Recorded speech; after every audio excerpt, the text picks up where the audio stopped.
자, 그러면 우리 이제 아주 중요한, 너무 중요한 협력 교수 보시겠습니다. 기출 표시 보이시죠? 몇 교재 진짜 많이 나오고 있는 내용이에요. 매년 나옵니다. 매년 어디선가는 나온다 생각하시면 되고요. 요런 건 이제 정말 중요하니까 앞으로도 계속 보시긴 할 거지만 어쨌든 중요하고 꼭 봐야 되는 거니까 지금 한번 볼 때 더욱더 제대로 잘 봐두겠다 생각하고 집중해서 보시기 바랍니다.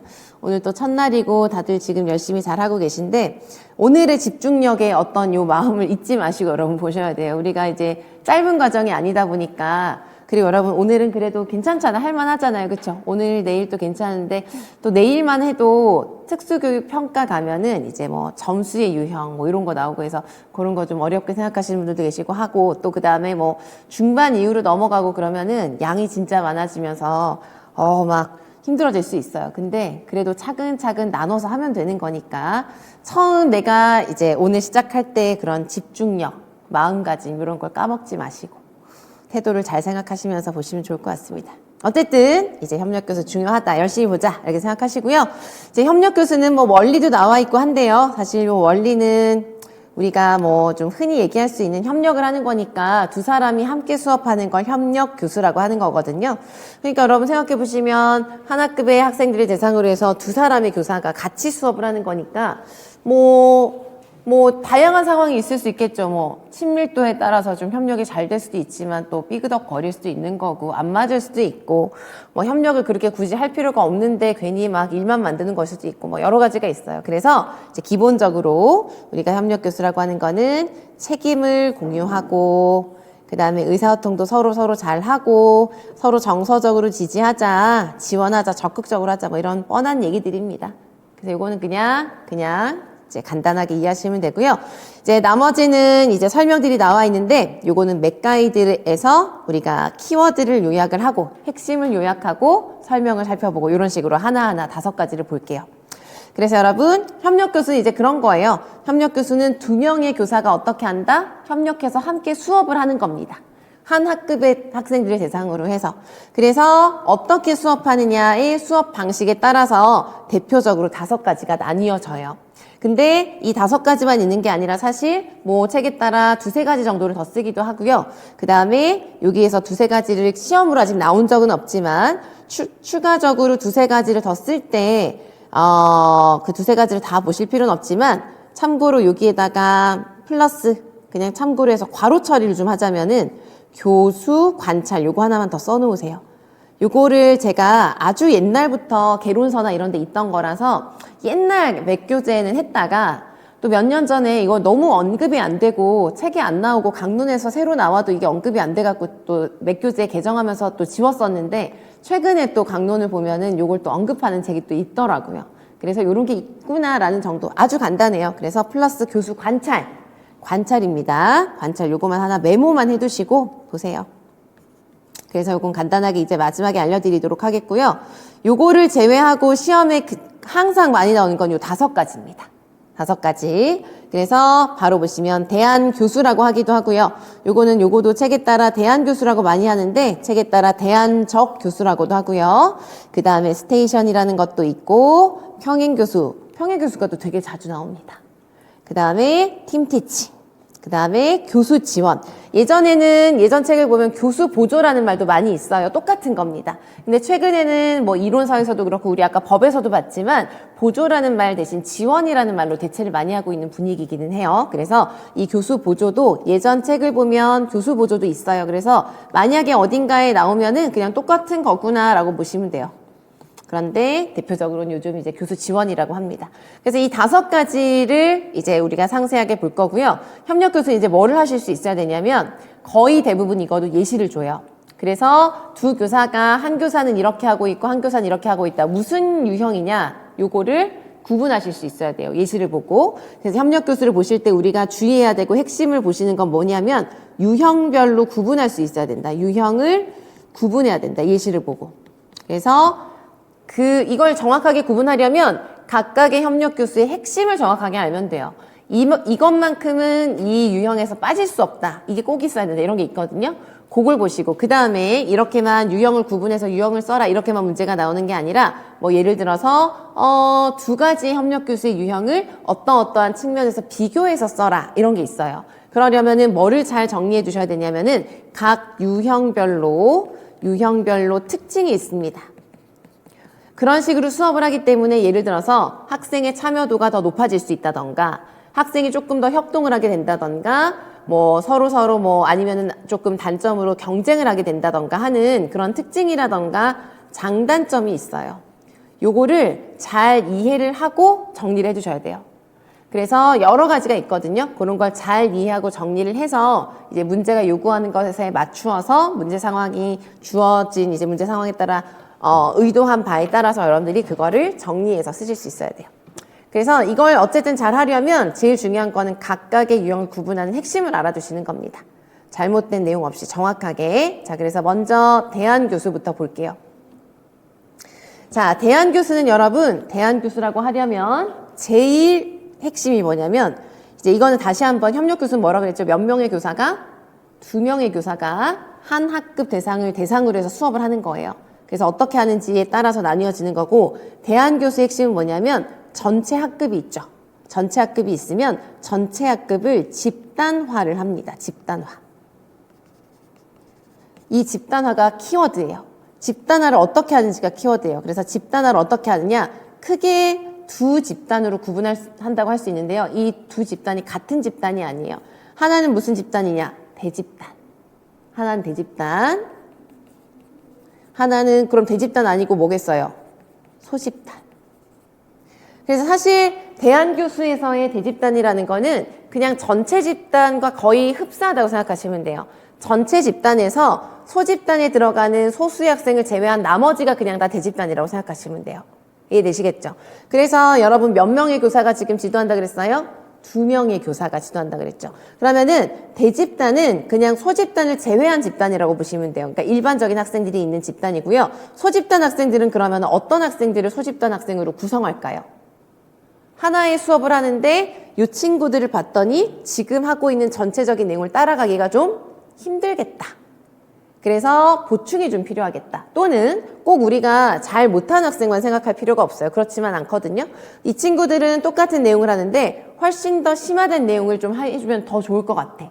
그래서 여러분 우선 알아두셔야 되는 건 대안교수에서 소집단으로 구성하는 학생들은 여기 소집단에 들어가는 학생들은 어떤 수업이 필요한 학생들이냐면 대표적으로 심화 또는 보충학습을 필요로 하는 학생들을 몇 명을 골라서 소집단으로 구성하는 거예요. 되시겠죠? 이렇게 하는 거예요. 그래서 구성을 해서 어떻게 하느냐? 한 수업인데요. 제가 교사는 T로 써요. 티처니까. 그래서 대집단을 1번 교사가 담당을 하는 거예요. 1번 교사가 담당하고 소집단을 또 다른 2번 교사가 담당을 하는 거예요. 같은 내용에 대해서 이해되시겠죠? 그래서 한 사람은 소집단을 제외한 전체 대집단 학생을 대상으로 해서 수업을 하고 있으면 한 사람은 그 내용에 대해서 심화 보충학습을 주제로 해서 소집단을 대상으로 지도를 하는 게 바로 대안교수입니다. 그래서 대안교수가 이게 어떤 예시가 있을 때 이거 대안교수다라고 하려면 반드시 뭐가 있어야 된다? 집단을 대집단, 소집단으로 나누는 게 있어야 되는 거예요. 이해되시겠죠? 이게 핵심이에요. 이게 핵심. 그래서 책에 보면 그림이 나와 있고 한데요. 이제 대집단, 소집단 뭐 이렇게 그림도 책마다 되게 다양한데 그림도 간단하게 보시면은 뭐 이렇게 이게 소집단인 거예요. 소집단. 나머지 학생들 대집단이 있겠죠? 그러면은 나머지 전체 학생을 이제 전체 대집단을 T1 한 교사가 맡고 소집단 학생을 또 다른 교사 한 명이 맡는다. 요런 정황이 딱 있다. 그럼 아 이거 대안교수다. 보시면 돼요. 되셨죠? 그 다음 이제 중요한 것 또 하나 이해해 두셔야 되는 중요한 것 또 하나 소집단이 여기 있잖아요. 그러면은 우리가 이제 두 교사가 대안교수를 하기로 했으면은 그냥 딱 한 번 일회성으로 대안교수를 하고 끝내는 게 아니라 어떠한 내용에 대해서는 좀 지속적으로 대안교수를 반복적으로 실시할 수도 있을 거예요. 그렇죠? 그런 식으로 할 수도 있는데 한 번의 수업 안에서 이번에 한 차시에서 수업을 할 때 대안교수를 할 때 한 수업을 뭐 예를 들어서 중학교는 45분이니까 45분 내에서 전개 활동을 할 때 대안교수를 한번 하기로 했어요. 그때 들어가는 요 소집단에 들어가는 학생들은 지정이 되어 있어요. 한 수업 내에 소집단에 들어가는 구성원은 지정이 되어 있어요. 이해되시겠죠? 예를 들어서 우리가 이번 과학 시간에 활동 1, 2 중에서 활동 1을 할 때 대안교수를 할 건데 그때 소집단에는 학생 A, B, C가 소집단에 들어갈 거야 라고 해서 이 소집단은 하나의 수업 안에서는 구성원이 정해져 있다, 바뀐다. 정해져 있다. 구성원이 지정되어 있어요. 지정. 예, 이해되시겠죠? 한 수업 내에서는 그 3명의 학생이 그냥 소집단으로 정해져 있는 거예요. 되셨죠? 근데 이게 문제가 뭐냐면 이 대안교수를 한 번만 하고 끝내면 모르겠지만 그 학급 내에서 두 교사가 어떤 내용에 대해서 대안교수를 반복적으로 하는데 맨날 그 학생 ABC가 늘 대안교수 할 때마다 소집단에 들어가면은 다른 친구들이 보기에 어떻게 생각하겠어요? 아, 쟤네는 맨날 잘 못해가지고 선생님한테 맨날 따로 배우네? 이렇게 뭐가 찍힐 수 있어요? 낙인 찍히고 분리되는 환경 조성되고 이럴 수 있겠죠? 그래서 여러분 이거 헷갈려 하시거든요, 많이. 다시 한번 정리하면 한 번의 대안교수를 통한 한 번의 수업 안에서는 구성원이 정해져 있어요, 바뀌어요? 정해져 있어요. 근데 여기에서 정해져 있기 때문에 이때 우리가 이제 연결해서 이렇게 전제를 해야 되는 거예요. 대안교수를 반복적으로 실시할 때 주의할 점이 있다. 주의할 점 뭘까요, 여러분? 매번 같은 학생이 매번 소집단에 들어가서는 된다, 안 된다? 안 된다. 그래서 그걸 책에서는 어떻게 표현을 하냐면 소집단 구성원이 고정화, 뭔지 아시겠죠? 고정화되어서는 된다, 안 된다? 안 된다라는 거죠. 고정화되지. 제가 글씨를 이제 혹시 못 알아보는 거 있으시면 그때그때 물어보세요. 고정화되지 않도록 유의해야 된다. 이해되시죠? 그래서 강론이나 이론서에 보면 이제 고정화되지 않도록 하자라는 표현이 있어요. 그러니까 이걸 보고 수업 시간 내에서 한 번의 수업 시간 내에서 자꾸 바꿔주자 이렇게 오해하시면 안 된다는 거예요. 한 번의 수업에선 고정되어 있는데 반복적으로 실시를 하다 보면 사실은 그렇잖아요. 심화보충 수업이 필요한 학생이 사회 시간에도 그럴 수 있고 국어 시간에도 그럴 수 있고 확률이 높잖아요. 그러다 보니까 고정화가 되어버리면 안 된다는 얘기예요. 그래서 요건 이제 소집단을 구성한다는 것 자체 때문에 소집단 구성에 따라서는 이제 요건 이제 주의할 점이고요. 기본적으로 알아두셔야 되는 거고 소집단을 구성하는 것 자체 때문에 분리된 환경을 조성하거나 아니면은 이제 낙인이 찍히거나 우려 요런 게 있죠. 그러니까 우리가 요걸 반복적으로 실시할 때는 주의를 하자라는 겁니다. 요게 핵심이에요. 그래서 그런 걸 유의해야 되는 점으로 알아두시면 나머지 생각해 보시면 여러분 이제 이 대안교수의 효과는 뭘까요, 여러분? 효과. 하나의 내용을 하면서도 소집단에 들어간 학생은 자신에게 필요한 공부를 할 수 있겠죠. 그래서 속도를 맞추고 뒤처지거나 막 너무 앞서가거나 하는 것들을 좀 조정을 해서 전체적으로 좀 맞출 수가 있습니다. 그래서 필요한 공부를 할 수 있고 당연히 이제 보완해 줄 수 있고 이렇게 되는 거예요. 되셨죠? 그렇습니다. 그리고 여기에서 누가 대집단을 맡느냐, 교사 중에서 누가 소집단을 맡느냐는 그 수업의 내용에 따라 결정되는 거지 뭐 특수교사가 항상 소집단을 맡고 이렇게 돼서도 안 되는 거죠. 이해되시겠죠? 요게 핵심이에요. 그럼 요거 생각하시면서 여러분 몇 교재 보세요. 몇 교재의 대안적 교수의 설명 보세요, 여러분. 제가 이거도 개론서, 그 다음에 통합교육책 한두 권 이런 거 다 합쳐놓은 거예요. 그래서 약간 문장 표현만 다루고 비슷한 내용도 있긴 하지만 이런 여러 가지 문장 표현들이 다양하게 다 나오기 때문에 여러분 많이 읽어봐 두십시오. 여기는. 자, 먼저 정의 및 적용으로 이제 모여져 있는 거 한번 보시겠어요? 자, 이제 이런 거 바로바로 이제 눈으로 딱 들어오고 알아볼 수 있는지를 보세요. 한 교사가 전체적인 수업 지도에 책임을 지고 학급을 교수하거나 감독하는 동안 나머지 한 교사는 도움이 필요한 학생들에게 추가적인 심화학습이나 재교수라는 등 부가적인 지원을 제공한다. 이해되시죠? 여기에서 말하는 한 교사가 전체적인 수업 지도를 한다는 건 누구 집단 대상으로 하는 거예요? 대집단 대상으로. 그 다음에 나머지 한 교사는 도움이 필요한 소집단을 대상으로 한다는 얘기예요. 그걸 좀 풀어가지고 구체적으로 써놨죠. 그런 식으로 하다 보니까 사전학습할 때, 사후학습할 때, 심화학습할 때 활용하기가 좋다. 근데 이런 표현 있죠, 여러분? 세 번째 동그라미 보세요. 소집단이 고정화되어서는 안 된다는 점에 유의해라. 이게 그냥 늘 늘 한 수업 내에서 자꾸 바꾸라는 것이 아니라 다시 한번 요 세 번째 동그라미는 대안교수를 어떻게 실시했을 때? 반복적으로 실시할 때를 전제한 설명이에요. 이해되시겠죠? 반복적으로 실시하는 걸 전제할 때 고정화되어서는 안 된다는 점에 유의해라. 그 다음에 뭐 이런 건 그냥 부가적인 설명입니다. 지문을 중심으로 학습할 때 하기 좋다. 그 다음에 장애 학생이나 영재 학생, 그죠? 장애 학생은 보통 보충 수업일 것이고 보충 학습일 것이고 영재 학생들은 심화가 될 수 있겠죠. 어쨌든 어떤 면에서든 좀 더 집중적인 교수가 필요할 때 적절하다. 소집단은 여러분 6명, 7명도 많습니다. 사실은 책에 따라 설명하기 나름인데요. 3, 4명, 4, 5명이 가장 흔한 경우예요. 그래서 집중적인 교육이 필요한 학생을 대상으로 한다. 그 다음에 여러분 여기에서 소그룹에 과다하게 배치한다는 표현도 뭐냐면 반복적으로 배치한다는 뜻이에요. 여기에서 과다하게 배치한다는 뜻도 이게 뭐 다른 과다하다, 과하다 이게 아니라 반복적으로 늘 소집단으로 배치한다는 뜻입니다. 그렇게 하면 낙인이 찍힐 수가 있다. 낙인 문제. 그죠? 그렇습니다. 그 다음에 편견이 생길 수도 있다. 그 다음에 마지막도 여러분 이해되시죠? 일반 교사랑 특수교사가 대집단과 소집단을 번갈아 가며 지도하는 게 바람직하다. 그죠? 많이 봤더니 대안교수 선생님 저기 봤더니 친구들이 봤더니 대안교수 할 때마다 특수교사 선생님 맨날 소집단만 맞는 거예요. 그러면 아, 저 선생님은 소집단만 맞는 사람인가 봐. 이렇게 생각할 수 있는 거예요. 자, 여러분 요 그림 이해되시죠? 대집단, 소집단 한 사람씩 맞게 되는 거예요. 장점 보세요. 요런 건 거의 그대로 기출 문장으로 나오기도 했었습니다. 심화학습 제공할 수 있다. 보충 기회 제공한다. 전체적인 속도를 맞출 수 있다. 그 다음에 못하는 부분에 대한 시간을 만들어줄 수 있다. 쉽죠? 요런 건 어렵지 않습니다. 그러나 단점 보시면 계속 선택할 수 있는 거예요. 분리된 학습 환경 조성하고 조율하기 어려울 수 있고 고립시킬 수 있다. 되셨죠? 대안교수.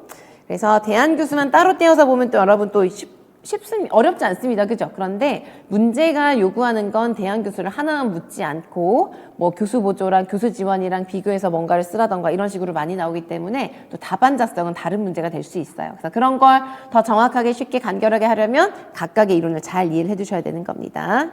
그래서 여러분 요거도 예시 문장 아주 많은 예시가 있지만 하나만 보겠습니다. 여러분 대안교수 옆에 기출 문장 한번 보시면 유나와 몇몇 유아들이 마스크 쓰기와 손 씻기를 많이 어려워하는 경우에 이들을 별도로 소집단을 구성해서 특별한 방법으로 집중 지도를 해보도록 할게요. 이렇게 되어 있죠? 이게 기출 문장입니다. 여기서 이걸 보고 이제 대안교수라는 걸 알아봐야 되는 건데 제가 표시한 게 대안교수의 키워드인 거 아시겠죠? 그죠? 이런 걸 보고 구분하시면 되는 거예요. 좋습니다. 다시 맥가이드로 오셔서 이제 스테이션 정리할게요. 대안교수 보셨고요. 자, 스테이션 교수는 여러분 뭐를 먼저 보시면 되냐면 스테이션 교수에서 이 스테이션 있죠? 스테이션을 우리나라 말로 표현하면은 굳이 표현해보자면 어떤 정도로 표현할 수 있을까요? 스테이션.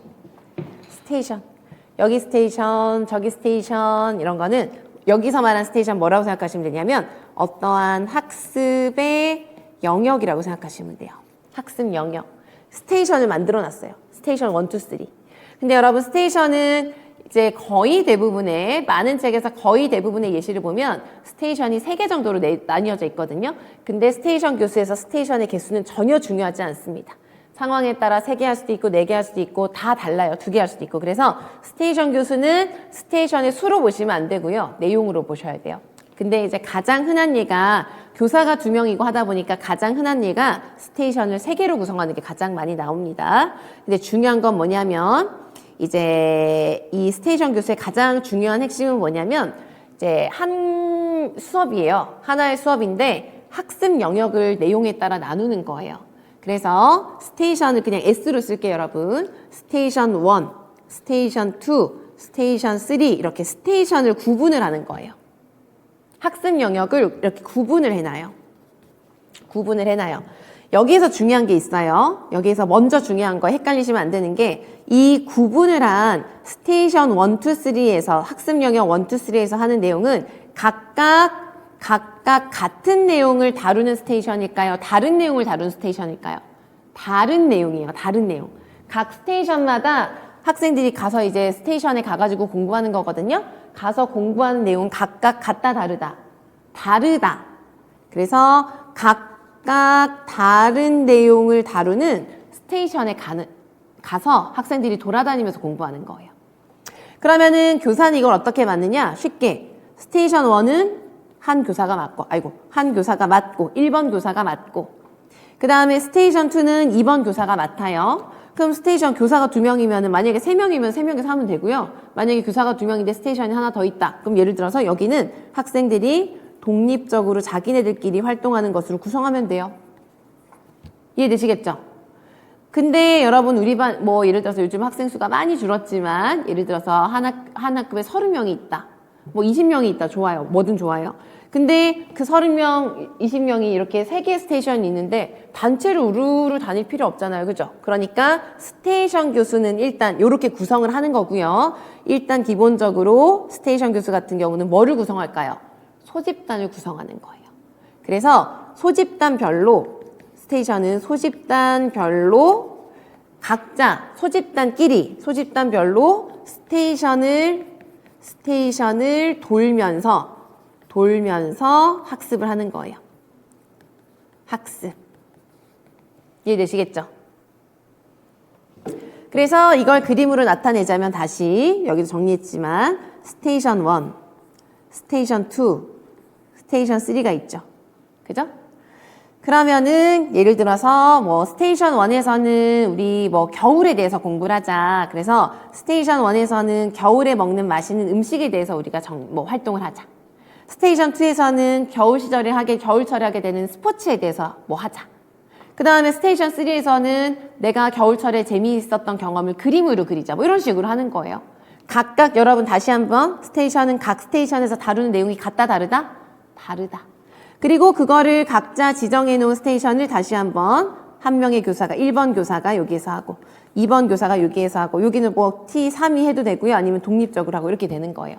그러면 소집단을 구성했다고 했죠. 소집단. 요 노란색이 소집단 한 명이라고 하자면은 이 소집단이 여기에 갔다가 이제 먼저 스테이션 1번에 갔다가 그 다음에 2번에 갔다가 3번에 가서 여기를 한 바퀴를 쭉 다 돌면서 하나의 수업을 다 받게 되는 거예요. 돌아다니면서. 이해되시겠죠? 그러니 여러분 이거는 소집단 구성해놓고 누가 인솔해서 데리고 다녀주지 않아요. 자기네들끼리 돌아다녀야 되는 거예요. 그러니까 좋은 점 뭘까요? 자기네들끼리 뭐가 조금 더 강화돼요? 협력.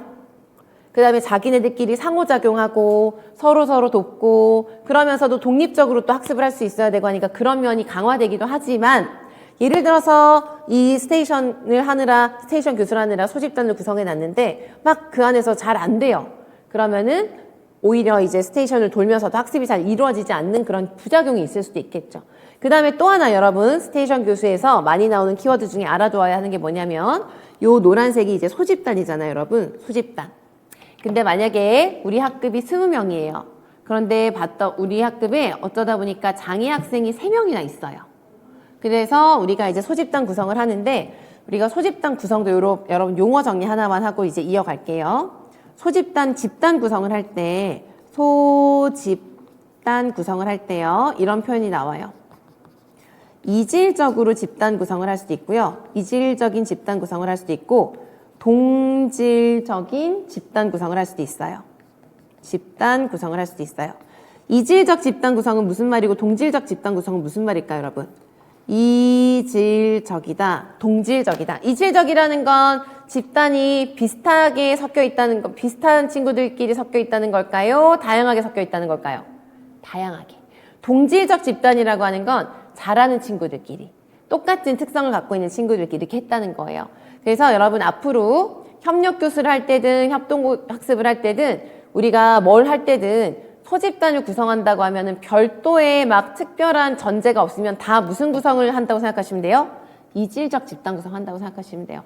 한 집단에 여러 수준의 여러 특성의 학생들이 모여 있도록 하는 게 이질적 집단 구성이에요. 그래서 여러분 다시 이제 스테이션으로 오셔서 스테이션도 여러분 무슨 집단 구성을 할까요? 이질적 집단 구성을 해요.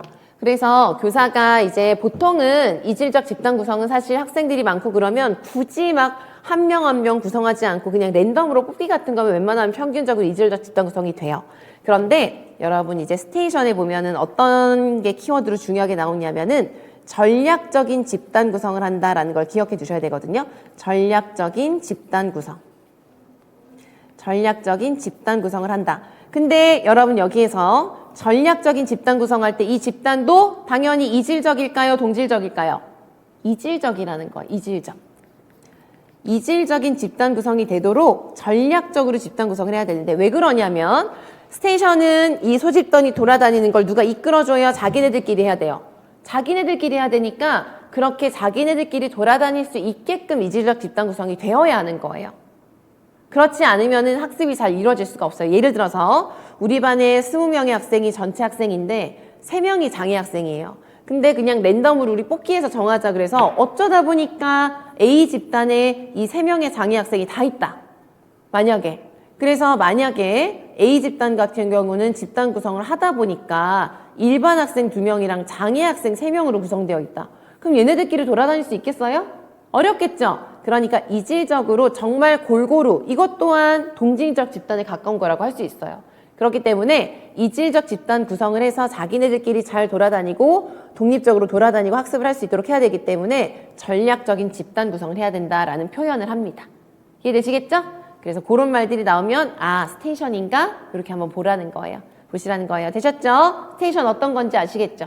자, 그래서 요런 게 스테이션인데 여기에서 또 하나 핵심 키워드로 구분해 두어야 되는 특징이 있습니다. 요건 이제 설명으로 나오기도 하고 나오지도 않는데 나오지 않기도 하는데요. 우리가 이미 내용으로는 다 정리한 거예요. 스테이션의 특징은 뭐냐면 요렇게 바로 정리를 할 수가 있어요. 두 교사 있죠. 두 교사, 각 교사는 자 보시면 스테이션을 생각해 보세요. 스테이션 교수를 할 때 각 교사는 각각 같은 내용을 담당해요? 다른 내용을 담당해요? 다른 내용 담당하죠. 당연히 다른 스테이션을 맡으니까 그게 또 키워드예요. 그걸 기억해 주셔야 돼요. 그래서 각 교사는 다른 내용을 담당한다는 거. 이게 이따가 이제 평행 교수할 때 나올 거예요. 같이 비교가 될 거예요. 담당. 다른 내용을 담당한다. 되셨죠? 아이고, 요 정도로 보시면 되겠습니다. 이 스테이션의 특성.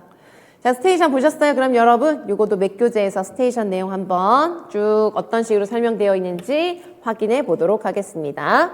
자, 스테이션의 정의 및 내용 보시면은 교사는 수업 내용에 대한 3개 이상의 교사 주도 또는 독립적 학습을 할 수 있는 학습 스테이션, 영역을 준비한다. 스테이션이 영역이에요.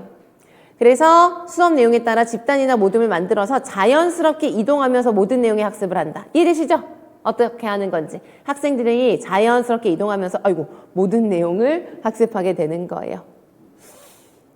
자, 그 다음에 이제 활동을 2-3개로 나누어서 진행할 때 대집단 교수보다 모든 배원 학습이 더 필요할 때 적용하기가 좋다. 이런 내용입니다.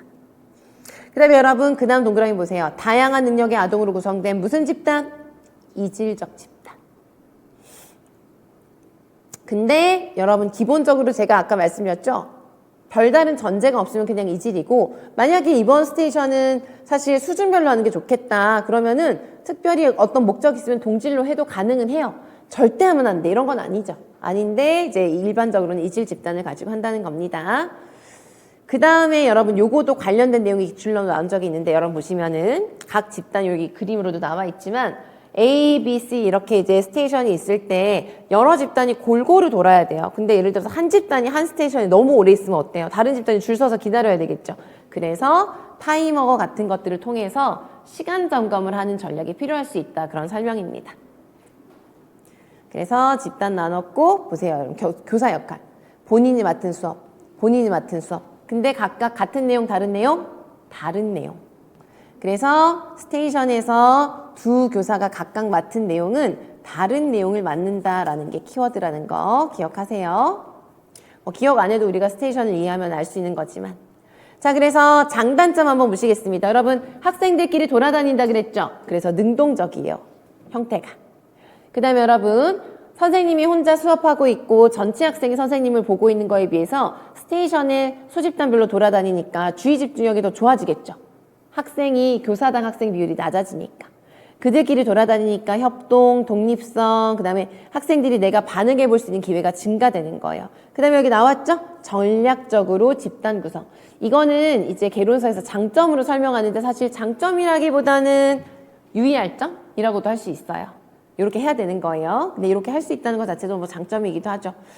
그 다음에 이제 뭐 동일하다 뭐 이런 거 읽어보시면 되겠습니다. 그 다음에 마지막 거 보시면 교사 대 학생의 비율이 낮습니다. 그죠? 그래서 관심이나 피드백을 받을 기회가 증가할 수 있어요. 자, 그런데 여러분 스테이션을 이렇게 3개를 만약에 만든다. 그럼 그건 한 공간에 만들겠어요? 다른 공간에 만들겠어요? 한 공간에 만드는 거예요. 한 교실 안에서 스테이션 만들고 한 공간 내에서 학생들이 돌아다녀요. 그러니까 약간 어때요? 시끌시끌, 산만. 그 다음에 쟤네들은 뭐하지? 막 이런 걸 볼 수도 있고 좀 산만해지고 시끌시끌할 수 있어요. 그리고 그게 좀 잘 진행이 되려면 많은 계획과 준비가 필요하다는 단점도 있습니다. 그 다음에 또 학생 입장에서도 집단 내에서도 수행할 수 있어야 되고 또 나 스스로도 독립적인 학습 기술을 사용할 수 있는 기술이 필요해요. 감독을 잘 하지 못하겠죠. 이런 것들이 이제 단점으로 설명이 되는 겁니다. 되셨죠? 여기까지가 스테이션이 되겠어요. 여러분 스테이션도 근데 생각보다 많이 나오거든요. 이것도 얘 하나만 볼게요. 여러분 19유특에서 나온 거 이게 아주 흔하게 나오는 유형입니다. 기출 라인 한번 보세요. 유아들은 3가지 활동에 모둠으로 참여했다 라고 했어요.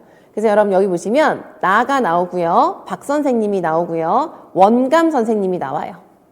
3명의 교사가 나와요. 그런데 옆에 보세요. 나는 뭘 한다고 했냐면 리듬 막대 연주. 박 선생님은 코끼리처럼 움직이기. 원감 선생님은 코끼리 그림 그리기. 다 같은 활동이에요? 다른 활동이에요? 다른 활동. 이걸 보고 단서라고 찾으셔야 되는 거예요, 여러분. 아, 3사람이 각각 무슨 내용을 담당하고 있어요? 다른 내용을 담당하고 있죠? 그러니까 스테이션이구나 라고 알아보셔야 되는 거예요. 되시겠죠? 그 다음에 또 스테이션이라는 걸 더욱 명확하게 보여주는 것. 환활동이 끝나면 유아들끼리 모든 별로 이동을 한다. 그래서 3가지 활동에 모두 참여한다. 완전 스테이션이죠. 그죠? 근데 이동을 한다고 해서 무조건 스테이션이라고 봐서도 안 되고요. 꼭 봐야 되는 건 각 스테이션이 무슨 내용으로 다뤄지는지 다른 내용으로 다뤄지는지 이런 걸 보셔야 됩니다. 되셨죠? 자, 그러면 또 다시 맥가이드로 오셔서 또 진짜 자주 나오는 평행교수 모시겠습니다. 자, 평행교수는 여러분 이제 무엇이냐? 요것도 집단화를 하긴 하는데요. 평행교수는 제일 중요한 키워드가 뭐냐면 한 전체 집단을 크게 2집단으로 구분하는 거예요. 2집단으로 구분을 해요. 크게 2집단으로 구분. 크게 2집단. 그래서 바로 그림을 한번 간단하게 이렇게 표시를 해볼게요. 그래서 평행교수 여러분, 평행교수는 그리고 참 이제 책에 따라서 거의 많지는 않은데요. 똑같은 말로 병행교수라고 쓰는 책도 있어요. 병행교수라고 하는 말로 똑같은 말로 씁니다. 근데 거의 평행교수라고 해요. 자, 평행교수는 크게 2집단이라고 했죠, 여러분. 교실이 이렇게 있잖아요. 전체 학생이 있으면 그냥 이렇게 생각하시면 돼요. 크게 그냥 랜덤으로 2집단. 30명이면 몇 명? 15 이렇게. 크게 2집단으로 나눠요. 당연히 이거도 그냥 뚝 나눠요. 그러니까 이질적일까요? 동질적일까요? 이질적이라고 생각을 하고 이질적으로 랜덤으로 크게 나눠요. 그러면은 이걸 어떻게 하느냐? 이게 집단 1번, 2번 집단이면은 한 집단은 1번 교사가 맡고 또 한 집단은 2번 교사가 맡아요. 그런데 이것은 이제 당연한 것이고 중요한 건 뭐냐? 2교사가 이렇게 하는 건데요. 2집단을 나누고요. 아주 중요한 키워드가 뭐냐면 2교사가 번갈아 가면서 내가 이번에는 한 수업을 할 때 내가 이번에 여기서 가르칠 테니까 10분 있다가 바꾸자 이런 게 아니에요, 여러분. 2교사가 각 집단을 각각 지도해요. 그래서 2교사가 각 집단을 대상으로 해서 내가 맡은 집단이 있죠? 크게 2집단으로 나눠서 각 집단을 각각 지도해요. 그럼 여기를 A집단, 여기 B집단이라고 할게요. 평행교수를 이렇게 하기로 했으면 2번 선생님은 A집단을 가르칠 일이 있다 없다? 없는 식이에요. 평행교수는. 근데 여기서 또 중요한 거, 아주 중요한 거 뭐냐면 2교사가 각 집단을 대상으로 각각 지도하는데 무슨 내용을 지도하느냐? 같은 내용을 지도할까요? 다른 내용 지도할까요? 같은 내용을. 동일한 내용을 각각 지도하는 거예요. 동일한 내용을 각각 지도하는 거예요. 뭔지 아시겠죠? 똑같은 내용을 2교사가 각각 지도하는 거예요. 그러니까 내가 우리는 다 같이 같은 반 친구지만 내가 어떤 집단에 속하는지에 따라서 같은 내용을 1번 선생님한테 배울 수도 있고 2번 선생님한테 배울 수도 있는 거예요. 그러면 같은 학급에 있는 같은 학생들인데 누구한테 배우는지에 따라서 배우는 내용의 차이가 생기면 될까요? 안 될까요? 안 되겠죠? 그러니까 두 교사가 사전에 뭐를 잘해야 될까요? 협의를 잘해야 되는 거예요. 사전 계획과 협의를 잘해야 되는 거예요. 그럼 왜 이렇게 할까? 왜 똑같은 내용을 그냥 한 사람이 전체를 대상으로 하면 되지 굳이 뭐하러 이렇게 할까? 이렇게 하면 또 여러분 보세요. 전체를 이렇게 반으로 나누면 교사당 학생 비율이 줄어들어요? 늘어나요? 줄어들죠? 그럼 학생 입장에서 뭐가 좋겠어요? 주의 집중하기도 좋고 내가 반응할 수 있는 기회도 더 많이 늘어날 수 있는 거예요. 그런 좋은 점이 있어요. 이해되시겠죠? 그 다음에 또 하나 이해하셔야 될 거. 한 학급에 있는 친구들인데 같은 내용에 대해서 다른 선생님한테 배울 수도 있어요. 그러면 이런 상황을 만든다는 거는 우리가 다 같이 한번 배웠던 내용을 반복할 때 효과적일까요? 아니면 어떤 내용을 새롭게 처음 배울 때 도움이 될까요? 반복할 때. 그래서 다 같이 한 가지 방식으로 배웠던 내용을 반복하거나 복습할 때 좀 다양하게 반복하거나 활동하거나 복습하기 위해서 평행교수를 해보면 좋은 거죠. 이해되셨죠? 자, 그래서 여러분 이게 핵심이에요. 평행교수는 여러분 일단 집단을 어떻게 한다? 크게 두 집단으로 그냥 뚝 나눠요. 그 다음에 두 교사가 각 집단을 담당합니다. 각 집단을 각각 지도하는데 두 교사가 지도하는 내용은 같다 다르다? 같다. 그래서 여러분 문제가 어떻게 나올 수 있냐면 자 스테이션 여러분 다시 앞에서 우리가 봤던 스테이션 생각해 보세요. 스테이션은 두 교사가 지도하는 내용이 각각 같아요 달라요? 다르죠? 그 다음에 평행교수는 같아요 달라요? 같죠? 그래서 이런 건 문제가 어떻게 나올 수 있냐면 스테이션과 평행교수의 차이점을 교사의 역할 측면에서 써라 이럴 수 있는 거예요. 그럼 뭘 쓰면 돼요? 스테이션은 두 교사가 지도하는 내용이 같은 내용을 지도하지만 평행교수는 각 집단, 다른 내용을 지도하지만 다른 내용을 스테이션별로 담당해서 지도하지만 평행교수는 같은 내용을 지도한다. 이런 식으로 접근해야 되는 경우가 있을 수가 있어요. 이해되시겠죠? 그래서 요게 평행교수는 요게 핵심입니다. 그래서 여러분 요것도 맥 교재 보시겠어요? 맥 교재 보시면은요. 이제 요건 여러분 예시를 바로 한번 볼까요? 기출라인 한번 보세요. 페이지는 평행교수 옆에 35페이지에 기출라인 보세요. 자, 뭐 여러 가지가 나왔었는데요. 바로 보시면은 두 집단으로 모둠을 나누어서 여러분 보세요. 선생님과 제가 두 교사죠. 보세요. 각각 한 모둠씩 맡아서 여러분도 중요한 키워드 무슨 내용으로 학생을 지도하자? 같은 내용으로 지도하자. 이해되시겠죠? 그래서 이거는 두 집단으로 나누어서 선생님과 제가 각각 한 모둠씩 맡아서 같은 내용을 지도하자. 자, 그 다음에 아래 18U도 보세요, 여러분. 18U 특 문제로 나온 거 또 있어요. 요거도 되게 중요한 평행교수의 목적인 거예요. 학생들의 무엇을 높인다? 참여도를 높인다. 왜? 교사당 학생 비율이 어떻게 되니까? 낮아지니까. 그죠? 그래서 반 전체를 10명씩 몇 모둠으로 나눴어요? 두 모둠으로 나눴어요.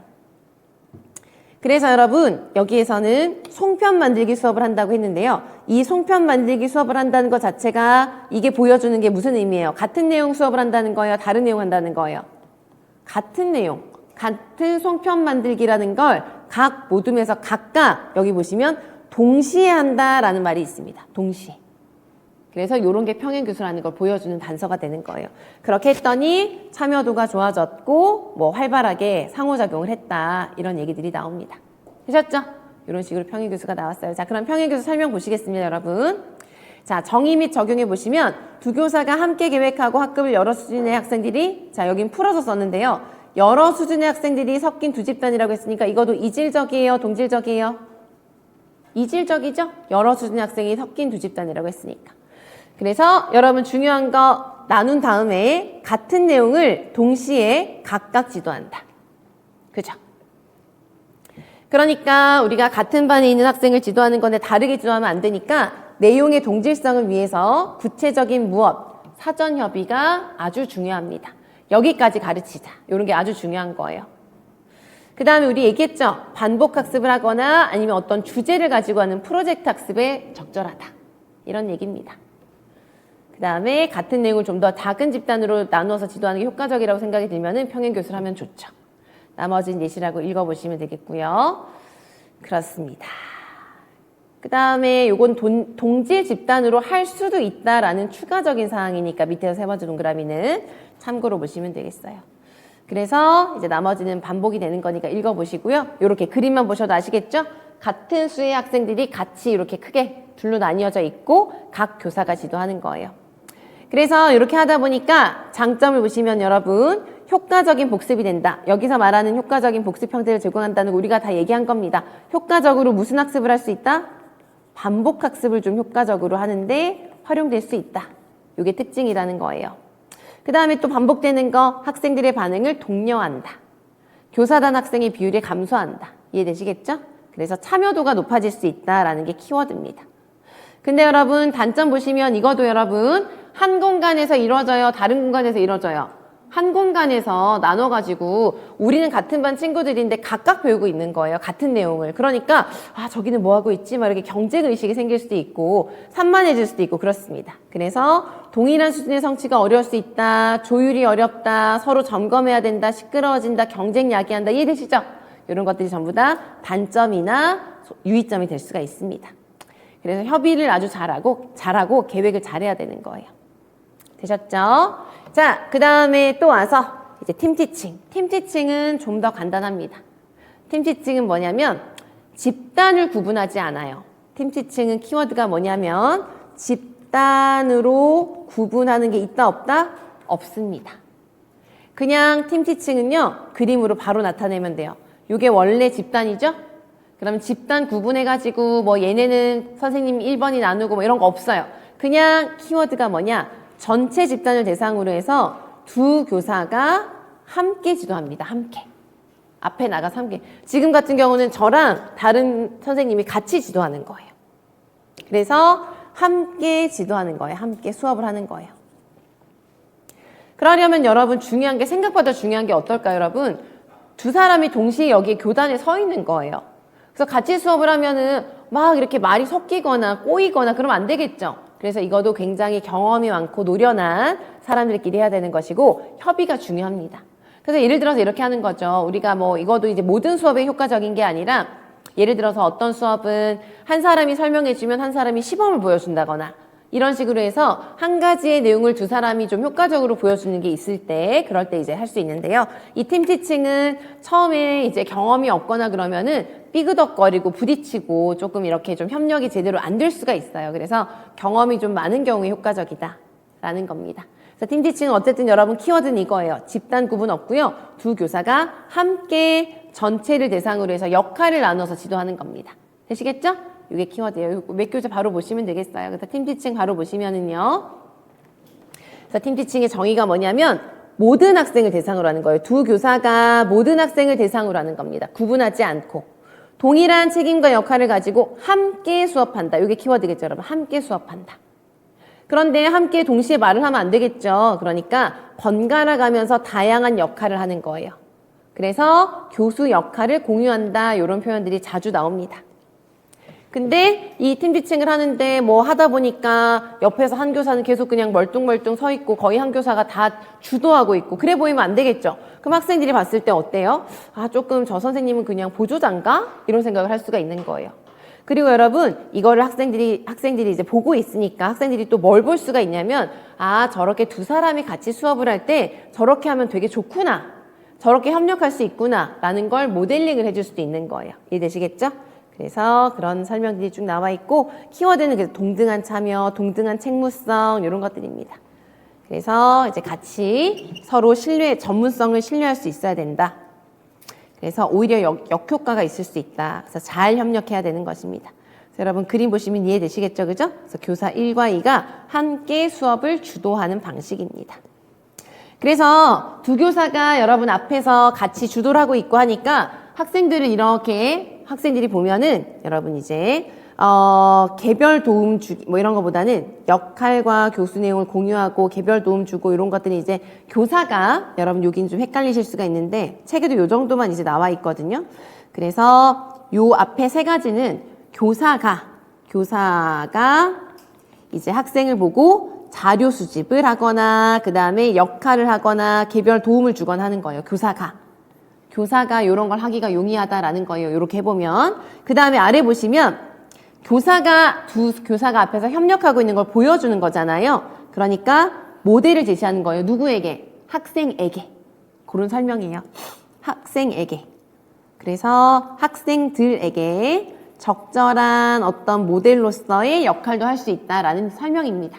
이게 실제 강론에도 막 구체적으로 어떤 의미인지가 설명이 없어서 여러분들이 조금 이게 어디까지의 의미지라고 좀 생각하실 때가 있거든요. 그래서 미리 알려드렸고, 그 다음에 질문하고 서로 답변해주고 하는 것도 모델링을 통해서 배울 수 있다는 얘기예요. 모델링을 통해서. 그런데 이게 협력을 해야 되는데 자칫 잘못하면 혼자 해도 되는데 그냥 둘이 굳이 나눠서 하는 업무 분담에 머무를 수 있는 단점도 있어요. 제대로 하지 않으면. 그렇겠죠. 그죠? 많은 계획을 필요로 하고 모델링과 역할놀이 기술이 필요하다. 이런 것들도 단점이라기보다는 유의점으로 설명할 수 있겠습니다. 팀티칭 아시겠죠? 자, 그 다음에 중요한 건 마지막으로 교수 지원. 교수 지원 보시겠어요? 자, 교수 지원은 여러분 이제 이거도 이제 키워드로 먼저 정리를 하자면은 여러분 교수 지원도 집단화 과정은 없습니다. 집단 구성 또는 집단화는 없어요. 집단 구성은 없어요. 그 다음에 키워드가 뭐냐면 집단 구성 없이 주로 나오는 키워드가 뭐냐면 개별적으로 도움을 준다. 개별적으로 지원을 한다. 개별적으로 보조를 해준다라는 거예요. 개별적으로. 집단 구성 있이 없이? 없이. 자, 이런 식으로 하는 겁니다. 근데 개별적으로 도움을 줄 때 키워드가 있어요. 어떤 학생이 있을 때 우리 아까 개별적으로 도움을 주고 지원을 해주는 걸 어떤 학생이 개별적인 도움이 수업 시간 내내 필요하지 않잖아요. 그렇죠? 그래서 필요할 때 개별적으로 도움을 주는 거예요. 필요할 때 개별적으로 도움을 준다. 그래서 이거를 우리가 책에서도 이렇게 표현을 해요. 적재적소에 도움을 주는 거예요. 이해되시겠죠? 자, 그러면 여기서 또 하나 주의해야 되는 거. 개별적으로 도움을 주는데 이 개별 학생은 정해져 있을까요? 정해져 있지 않을까요? 정해져 있지 않아요. 그냥 도움이 필요한 학생이 생기면 그때 가서 도와주는 거예요. 이해되시겠죠? 그래서 이거는 고정되어 있지 않습니다. 전혀. 그냥 그때그때 상황에 따라서 필요하면 도움을 주는 거예요. 이해되시겠죠? 그래서 요게 키워드인데 요걸 바탕으로 해서 우리가 이제 또 정리를 하자면 교사의 역할이에요. T1이 있고 T2가 있겠죠. 그러면은 집단 구성을 안 하니까 일단 1번 교사가 누구를 맡아서 수업을 진행해야 될까요? 전체 수업을 진행하는 거예요. 전체를 대상으로 해서 전체 수업을 진행을 해요. 그러면 팁2는 어때요, 여러분? 뭐 하는 걸까요? 한 사람이 전체 수업을 진행하니까 한 사람은 무슨 역할을 해요? 개별적인 어떤 도움을 주거나 지원을 하는 역할을 하는데 이 개별적인 지원을 필요로 하는 학생은 정해져 있어요? 여기저기에서 발생해요? 여기저기에서 발생하죠? 그러니까 돌아다니는 거예요. 그래서 개별 지원의 그림을 보면 보통 이렇게 되어 있습니다. 한 교사가 전체 수업을 맡아요. 아이고, 자꾸만 T2라고 쓰네. 전체 수업을 T1 선생님이 맡아요. 전체를 이렇게 맡아요. 그러면은 한 교사는 이제 요 주변에 있다가 한 교사는 주변에 있어요. 요렇게 있다가 보고서 여기에서 도움이 필요해요. 그러면은 가서 도와줘요. 그 다음에 선생님 도와주세요. 그러면 여기 가서 또 도와줘요. 계속 왔다 갔다 하면서 도와주는 거예요. 여기서 도움이 필요하면은 여기 가가지고 도와줘요. 이런 역할 하는 게 한 교사가 하는 거예요.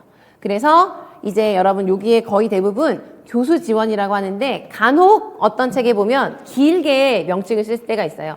한 사람은 교수, 한 사람은 지원. 그래서 그거를 길게 한글로 쓰기도 하고 어떤 책은 그냥 1교수, 1지원 막 이렇게 쓰기도 합니다. 다 같은 거라고 알아보시면 돼요. 알아보시기만 하면 돼요. 등등등. 뭔지 아시겠죠? 자, 그러면 여러분 이렇게 되면은요. 이때 중요한 거는 뭐냐면은 수업 분위기가 약간 어떻게 될 수 있을까요, 여러분? 한 사람이 선생님이 이제 지도를 하고 있는데 저기 한쪽에 언제든 도움을 요청하면은 달려올 선생님이 있어요. 그럼 학생들이 약간 기본적으로 어떻게 생각할 수 있을까요? 자꾸 의존적일 수 있겠죠. 그래서 그런 걸 좀 주의를 해야 되는 거예요. 그 다음에 한 사람이 계속 돌아다니면서 도움을 주는 그런 상황이다 보니까 수업이 약간 요 교실 분위기가 약간 어떨 수 있을까요? 산만해질 수 있어요. 주의 집중력 면에서. 이해되시겠죠? 그래서 그런 것들을 좀 주의해야 된다는 게 있고 또 하나 교사 입장에서 주의할 게 있습니다. 특수교사랑 일반교사가 이런 수업을 하면은 아무래도 특수교사가 어떤 역할을 하는 경우가 자주 자연스럽게 생길 수 있어요? 지원교사. 그런데 지원교사를 늘 특수교사가 하면은 특수교사도 못 지킬 수 있어요. 낙인 찍힐 수 있죠. 그런 거 주의해야 되는 거예요. 되시겠죠? 자, 그래서 이렇게 봤는데 여러분, 교수 지원이랑은 여러분 여기에서 뭐랑 많이 비교하라고 하냐면은 대안교수랑 많이 비교하라 그래요. 그럴 수 있어요. 그래서 여러분 보시면은 공통점은 뭐냐면 대안교수도 소집단을 구성을 해가지고 어떤 도움을 줄 수 있어요, 여러분? 보충이라던가 지원해주는 그런 도움을 받을 수 있죠.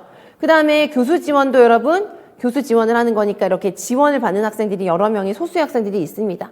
그래서 대안교수도 교수 지원도 둘 다 어떠한 부가적인 지원이나 개별적인 지원을 받는다는 건 공통점인데 차이점은 뭐예요, 여러분?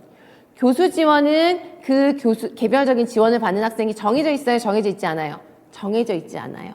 그런데 대안교수는 어때요, 여러분? 한 수업 내에서 어땠어요, 여러분? 소집단은 어때요? 지정되어 있다라고 했죠. 그게 다른 점인 거예요. 이해되시겠죠? 자, 그래서 몇 교재 또 보시겠습니다. 몇 교재 보시면은요, 정의, 적용 요 부분 보세요. 그래서 한 사람이 주로 활동을 진행하고요. 한 사람이 예전 책에는 보조한다 이런 표현을 했습니다. 그래서 보조 역할을 맡은, 지원 역할을 맡은 교사는 적재적소에 지원한다. 되시겠죠? 그래서 전문성을 고려해서 역할을 번갈아 가면서 하는 게 중요하다. 화살표 이해되시겠죠? 그죠? 그렇습니다. 그래서 장점을 보시면 주교사가 수업을 하는 동안 지원교사는 개별적인 도움을 줄 수 있습니다.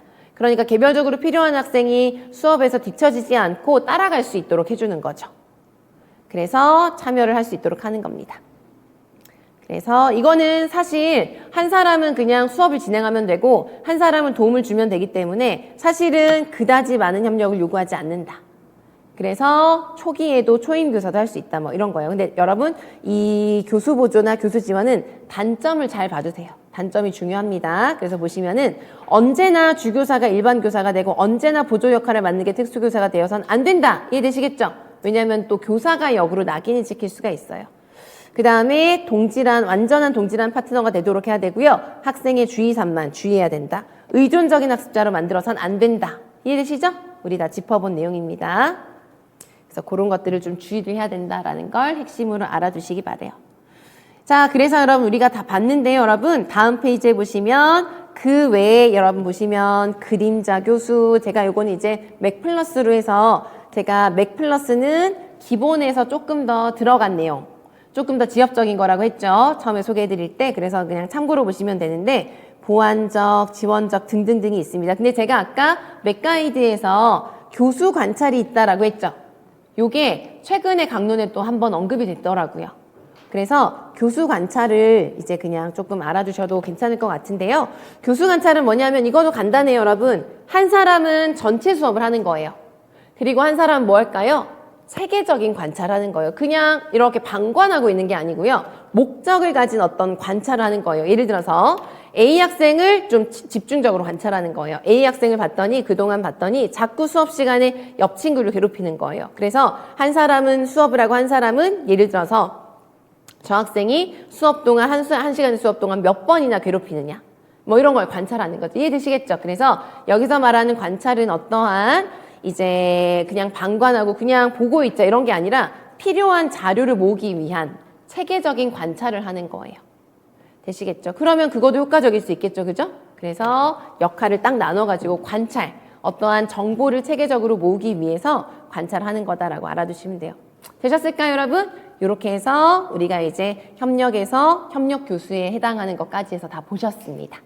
근데 지금 보신 게 진짜 중요한 핵심이고요. 다시 한번 말씀드리지만 협력 교수는 우리가 지금 초점을 둔 게 뭐냐면 유형별 핵심이에요. 그래서 이 대안 교수는 이게 반드시 필요하다라는 핵심을 보신 거거든요. 그래서 그걸 보시고 예시를 보신 다음에 아, 이거는 이런 부분이 단서로 있으니까 이런 유형이야 라는 걸 구분하실 수 있어야 돼요. 그리고 그거에 이어서 다양한 특징과 장단점을 알아두시고 이제 문제가 상황을 주고 답안 작성에서 요구하는 게 있겠죠. 그거에 맞추어서 쓰실 수 있도록 앞으로 아주 충분히 반복을 하시면서 보셔야 되는 부분입니다. 되셨죠? 자, 그러면 우리 마지막으로 내용은 다 보셨고요. 대표 기출문항 조금만 볼게요. 우리 아까 앞부분에서 대표 기출 문항에서 3번 보시면 우리 그냥 넘어온 거 있거든요. 3번에서 우리 평행교수라고 되어 있는데 옆에 있는 설명이 평행교수가 아니어서 다가 틀렸다라고 하는 3번 문제. 보세요. 그래서 평행교수는 아니었고요, 일단. 그럼 옆에 나와 있는 거 요거 무슨 유형일까 한번 보세요, 여러분. 자, 키워드가 뭘까요, 여러분? 두 교사가 동등한 책임과 역할을 분담하여 같은 학습의 집단을 맡아서 함께 가르치는 거예요. 공동으로 구안하고 지도하는 거예요. 그래서 모든 키워드가 다 나와 있는 건 아니지만 지금 나와 있는 설명으로 봤을 때 우리가 본 것 중에 가장 밀접한 건 뭘까요? 동등한 책임과 역할. 물론 모든 게 다 동등한 책임을 가져야 되는 건데 동등한 책임과 역할 분담을 해서 같은 학습 집단을 맡아서 가르치는 거예요. 뭐죠? 팀 티칭. 되시겠죠? 그래서 평행교수가 아니기 때문에 틀렸던 겁니다. 그래서 그거 하나 짚어두시고 스테드는 내일 보시겠고요. 그다음에 쭉 넘어와서 5번 보세요, 여러분. 5번도 제가 이론 완성반에서 하는 대표 기출 문항은 가급적이면 좀 가장 기본적인 거 확인할 수 있는 문제를 뽑았어요. 그래서 요것도 객관식에서 나온 건데요. 두 교사가 계획하는 협력 교수의 형태를 바르게 짝지어라 라고 해서 나와 있는데 보기 안 봐도 우리 이제 알 수 있습니다. 가나다가 각각 무엇인지 여러분 예시이기도 하고 이런 내용 중에 일부는 또 몇 교재도 있습니다. 바로 보시겠어요. 유교사가 이번 장애인의 주제는 장애인에 대한 에티켓이다. 우리 아까 본 겁니다. 제가 설명하면 선생님이 시범을 보이시고요. 선생님께서 자 보세요. 제가 청각장애인에 대해서 설명하면 선생님이 시범 보여주고요. 선생님이 지체장애 설명하면 제가 시범 보일게요. 선생님이 요런 거를 시각장애랑 정신지체, 요건 옛날 문제라서 정신지체라고 했는데 원문이라 지적장애라고 하죠. 번갈아 가면서 하자라고 했어요. 유교사가 얘기하고 있는 거는 뭘까요, 협력교수? 한 사람이 설명하면 한 사람이 시범 보여주는 식이에요. 그걸 또 번갈아 가면서 해요. 뭐죠? 팀티치. 이런 식으로 하는 겁니다. 그죠? 자, 그 다음 거 보시겠습니다, 여러분. 자, 그러죠. 그런 다음에 두 집단으로 모듬을 나누어서 선생님과 제가 각각 한 모듬씩 맡아서 요거 아까 앞에서 나왔던 몇 교재에서 본 거네요. 그죠? 같은 내용으로 지도하자라고 했어요. 뭐죠, 여러분? 평행교수. 알아보시겠죠? 그래서 이런 걸 구분하실 때는 여러분들이 표시를 딱딱 하세요. 이 부분의 핵심이다. 이 부분이 단서다라는 걸 표시를 하는 게 필요합니다. 그 다음에 다를 보시면은 네, 좋습니다 라고 좋은 생각이다. 모든 별 학습이 끝나면 선생님께서 마무리 평가를 진행해 주세요. 저는 그동안 선생님이 마무리를 해주세요. 저는 그동안 지적장애 학생 경수가 참여할 수 있도록 개별적으로 도울게요 라고 했어요. 이건 뭘까요? 교수 지원. 되시겠죠? 그래서 교수 지원 이렇게 고르는 문제였습니다. 그래서 가장 기본적이고 간단한 예시로 보시면 되겠어요. 그 다음에 여러분 내려와서 6번을 보시면은 제가 요거는 이제 협력교수 문제가 나와서 실어놨는데 우리가 이제 전공별 문제여갖고요, 여러분 1번 그 다음에 2번은 그냥 유특 선생님만 보시면 되는 유치원 교육과정 문제 다 넘어가시면 되고요. 우리는 3번 볼 거예요. 3번. 자, 3번에서 이제 묻는 게 무엇이냐. 바로 3번 소문항을 보시면은요. 기억에 해당하는 명칭을 쓰세요 라고 했어요. 그래서 먼저 이거부터 파악해 볼게요, 여러분. 기억에 해당하는 거는 바로 나를 보시면 돼요. 나를 쭉 보시겠습니다. 자, 유아들의 관심사를 반영해서 다람쥐반과 토끼반이 함께 나뭇잎으로 확장된 놀이를 하기로 했잖아요. 네, 두 반이 함께 나뭇잎과 관련하여 물감 찍기, 그래프 활동을 하고 동화책 듣기도 하기로 하였습니다. 좀 더 잘 참여할 수 있도록 하기 위해서 두 반의 유아를 세 모듬으로 나누었어요. 그래서 세 모듬의 유아가 생겼죠. 그래서 한 모듬씩 세 가지 활동을 돌아가면서 하는 거예요. 요 세 가지 활동은 여러분 어디에 있어요? 나뭇잎과 관련해서 물감 찍기, 그래프 활동하기, 동화책 듣기가 요 세 가지 활동이에요, 여러분. 요 세 가지 활동은 같은 활동이에요? 다른 활동이에요? 다른 활동이죠. 다른 활동을 세 모듬이 돌아가면서 하는 거예요. 뭐죠? 스테이션. 알아보시겠죠? 요렇게 나옵니다. 다 이렇게 예시가 나와요. 그러면 여러분들이 예시를 보고 여기가 핵심이구나 라는 걸 알아보시고 유형을 파악하시는 게 거의 대부분의 유형이에요. 그래서 기억은 스테이션이에요. 근데 여러분 모든 기출문제는 스테이션 맞다 라고 끝내시면 안 되고요. 모든 문제는 끝까지 보셔야 돼요. 끝까지 보면은 반전이 거의 없지만 있을 때도 있기 때문에 보셔야 돼요. 근데 여긴 반전은 없지만 아주 확고하게 이게 스테이션이라는 걸 보여주는 게 또 나옵니다. 그래서 여러분 스테이션은 각 교사가 각 스테이션을 맡죠. 그러니까 각 교사가 같은 내용을 담당해요? 다른 내용을 담당해요? 다른 내용 담당하죠? 그게 다시 한번 확실하게 나와 있어요. 김 선생님이 물감 찍기, 박 선생님이 그래프, 제가 동화책 듣기. 그죠? 각각의 교사가 다른 내용을 각 스테이션에서 지도한다. 되셨죠? 그래서 스테이션. 자, 그래서 스테이션인데요. 이 문제는 스테이션 쓰는 건 쉬운 문제인데요. 여기에서 조금 요 당시에 새롭게 약간 난이도 있게 나온 게 그 다음이에요. 스테이션을 쓰고 스테이션을 실시할 때 고려할 점을 시간 측면에서 쓰세요 라고 했어요. 이거 우리 아까 몇 교재에서 본 내용이랑 연관되는 겁니다. 뭘까요? 고려할 점을 쓰라 그랬는데 아무거나 쓰는 게 아니라 고려할 점? 고려할 점이 얼마나 많아요. 그쵸? 많은데요. 만약에 집단 측면에서 고려할 점을 쓰라고 했다면 키워드가 뭘까요, 여러분? 집단 구성 우리 아까 어떻게 해야 된다 그랬죠? 스테이션은 자기네들끼리 돌아다녀야 되니까 집단 구성 측면에서 하려면 뭐가 있죠? 전략적으로 집단 구성을 해야 되는 거예요. 그런데 그게 아니라 시간 측면에서 하라 그랬어요. 어떤 걸 쓰라는 걸까요? 문제 의도가 뭘까요? 스테이션을 하고 세 가지 활동을 세 스테이션에서 각각 하고 세 모둠이 세 스테이션에 각각 돌아다니는데 시간 측면에서 고려하라는 거 뭘까요, 여러분? 각 스테이션에서 어떤 시간만큼 머물도록 먼저 설정을 하는 게 좋을까요? 동일한 시간만큼. 이해되시겠죠? 그래서 각 스테이션에서 너무 지체되지 않도록 하자, 시간적으로. 그래서 동일한 시간만큼 시간 동안 활동할 수 있도록 예를 들어서 우리 아까 몇 교재에서 어떤 얘기 나왔죠? 예를 들어서 어떤 한 책에서는 뭐를 사용하자? 타이머 사용하자. 이런 표현이 있었죠? 그게 다 이런 거예요. 그래서 이 문제의 답에다가 타이머를 꼭 써야 되는 거 아닙니다. 안 써도 돼요. 근데 의미상 뭐를 해야 돼요? 스테이션마다 각 모둠이 머무는 시간을 어떻게 해야 된다? 동일하게 설정을 해야 된다. 그걸 유의점으로 답안으로 쓰시면 되는 문제. 이런 게 최근엔 이런 게 적용 문제가 되는 거죠. 이해되시겠죠? 그렇게 또 나왔었습니다. 그래서 그거 하나 보시고요. 그 다음에 여러분 좀만 넘어와서 7번은 나중에 내일 보실 거고요. 8번으로 오세요. 8번 하나만 더 보고 마무리하겠습니다. 8번도 유특 문제인데 유특에서 좀 협력 교수가 좀 나와가지고 예시 문제가 많은데 1번, 2번 다 안 보셔도 돼요. 유치원 선생님들만 보시면 되고요. 3번 보세요. 3번 박 교사와 김 교사가 적용한 협력 교수의 유형을 쓰고요. 그 협력 교수의 단점을 쓰는데 단점 여러 가지 있었죠, 여러분. 모든 협력 교수가 단점이 유의점이 여러 가지 있었죠. 근데 그 중에 아무거나 쓰는 게 아니고 여기에 나와 있다시피 디귿에 나타난 내용과 관련지어서 근거해서 쓰라는 겁니다. 그죠? 그럼 먼저 유형을 봐야 되겠네요, 여러분. 제가 보는 거 바로 알려드리면 중간은 안 보셔도 돼요, 여러분. 중간에 있는 단락은 1번, 2번 풀 때 필요한 거라서 안 보셔도 되고 첫 번째, 두 번째 단락 여기 보시는 거예요. 첫 번째랑 두 번째 단락, 세 번째 단락 보시면은 무슨 협력 교수인지가 나옵니다. 먼저 첫 번째만 봐도 어느 정도 나와요, 여러분. 근데 요거도 우리 몇 교수에 실려 있던 겁니다. 오늘 유치원에서 공개 수업이 있었다. 나는 발달지체 유아인 나은이가 속해 있는 오세반 박교사와 협력 교수로 송편 만들기를 하기로 했어요. 유아들의 참여도를 높이기 위해서 반 전체를 10명씩 두 모둠으로 나누었고요. 송편 만들기라는 수업을 동시에 했다. 여기까지 봐도 우리 알 수 있다. 그죠? 두 모둠으로 크게 나누어서 송편 만들기 수업을 동시에 했다는 거는 각 모둠에 둘 다 송편 만들기 수업이라는 같은 내용, 다른 내용. 같은 내용. 같은 내용의 수업을 했다는 걸 보여주는 거예요.